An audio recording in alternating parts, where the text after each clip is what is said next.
Hello বন্ধুরা, বাংলাদেশ এবং West ইন্ডিজে আজকের ম্যাচটা ছিল বাংলাদেশের হাতে ছিল, কিন্তু বাংলাদেশের হাতে ম্যাচটা আর থাকছে না। আজকে ম্যাচটা বাতিল করে দেওয়া হবে মনে হয় আমার কাছে, বৃষ্টি হচ্ছে।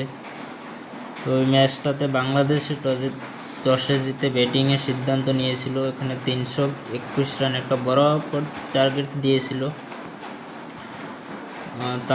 তামিম বরাবরের মতো ব্যর্থ হয়েছিল। আজকেও সৌম্য সরকার 73 বলে 73 রান করেছিল। লিটন কুমার দাস আজকেও ডাক মেরেছে। আফিফ হোসেন ধ্রুব 15 রান করেছিল। মোহাম্মদুল্লাহ রিয়াদ 84 রান। কি চমৎকার খেলে এখনও মোহাম্মদুল্লাহ রিয়াদ, এবং জাকির আলী অনিক, তার কথা না বলতেই হয় না, অনেক ভালো খেলছে।